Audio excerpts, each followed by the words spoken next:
C'était un lundi gris sur Paris, un de ces matins où les nuages s'étirent lentement sur les tours de la Défense, comme s'ils hésitaient à commencer la semaine. Dans le hall vitré de la société Meridia Conseil, des dizaines d'employés défilaient, badge autour du cou, gobelet à la main, regard rivé sur l'écran du smartphone. Personne ne se regardait, personne ne parlait vraiment. Le silence, ici, avait pris la forme d'une habitude. Au 12e étage, dans un open space immaculé où le blanc des murs se mêlait au bruit sec des claviers, une nouvelle silhouette venait d'apparaître depuis quelques jours. Léa, 22 ans, stagiaire en communication interne. Ses collègues lui avaient souhaité la bienvenue, par mail. Pas un mot de plus depuis. Elle passait ses journées à reformater des présentations PowerPoint, à rédiger des newsletters qu'on ne lisait pas et à sourire timidement à des gens trop pressés pour lui rendre son regard. Mais chaque matin, à 9h pile, elle voyait passer Patrick. Un homme d'une 50aine d'années, le bleu de travail toujours propre, le regard fatigué mais sincère. Patrick était technicien de maintenance depuis 20 ans. On disait de lui qu'il connaissait le bâtiment mieux que quiconque. Pourtant, la plupart des employés le considéraient comme un élément du décor. Un lundi, alors qu'elle s'installait à son bureau, Léa l'entendit déposer quelque chose près de son ordinateur. Un petit gobelet en carton, fumant, avec un mot griffonné dessus. « Café, Patrick ?» Elle eut un léger rire. Depuis, c'est devenu un rituel. Chaque matin, il prenait 2 minutes pour échanger.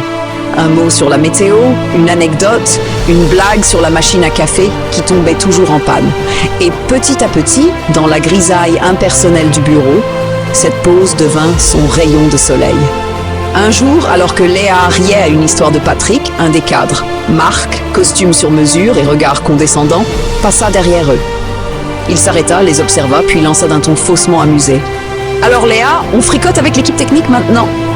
Quelques rires étouffés fusèrent autour. Léa sentit ses joues rougir. Patrick baissa les yeux. Sans un mot, il reprit son chariot et quitta la pièce. L'ambiance était redevenue lourde. Léa n'a pas osé parler le reste de la journée. Le lendemain, pourtant, elle fit un geste. Elle entra dans la salle de réunion avant tout le monde, posa 2 cafés sur la table. Un pour elle, un pour Patrick, qu'elle avait invité à venir vérifier le vidéoprojecteur. Quand Marc entra, surpris de le voir là, Léa le regarda droit dans les yeux et dit calmement « Je préfère boire mon café avec quelqu'un qui répare les choses, plutôt qu'avec ceux qui les cassent. » Silence. Même la machine à café semblait s'être arrêtée. À partir de ce jour, quelque chose changea dans l'air. Les regards dans les couloirs devinrent un peu plus bienveillants. Patrick fut invité à déjeuner avec l'équipe, une première en 20 ans. Et, comme un effet domino, chacun commença à parler un peu plus. Les bonjours revinrent, les sourires aussi. Quelques semaines plus tard, un événement inattendu survint. Une panne générale du réseau. La panique. Les présentations plantées, les réunions reportées, les responsables affolés. Mais Patrick, comme toujours, garda son calme. Avec son vieux tournevis et son air tranquille, il passa des heures à tout remettre en marche. Et Léa resta à ses côtés, prenant des notes, lui apportant un sandwich, essayant de comprendre son monde. Quand enfin les serveurs redémarrèrent, tout le monde applaudit. Pour la première fois, Patrick fut au centre de la scène. Et ce jour-là, Léa comprit quelque chose. Dans chaque entreprise, il existe des héros silencieux qu'on ne remarque jamais, simplement parce qu'ils ne parlent pas assez fort. Les mois passèrent, mais avant de partir, elle prépara un petit projet surprise. Une vidéo interne intitulée « Ceux qui font tenir Meridia ».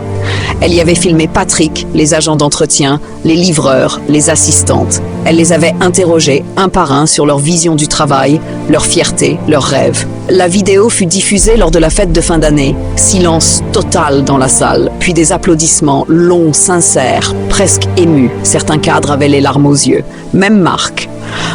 Après la projection, Patrick vint la voir, les yeux humides.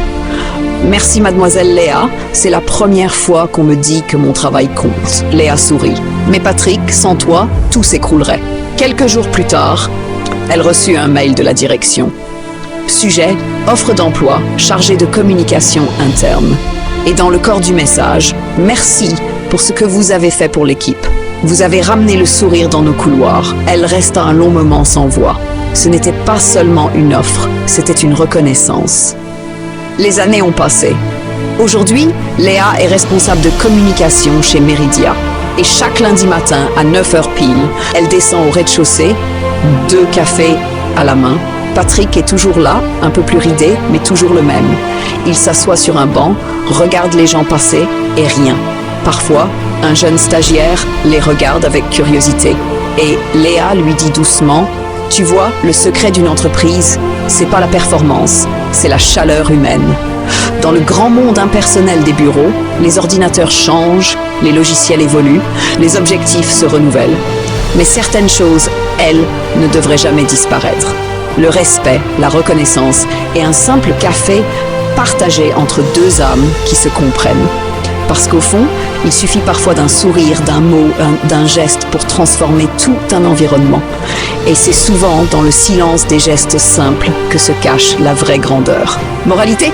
Les entreprises ne s'écroulent pas faute de stratégie, mais faute d'humanité. Et tant qu'il y aura quelqu'un pour offrir un café à un autre, il restera toujours une chance de bâtir mieux.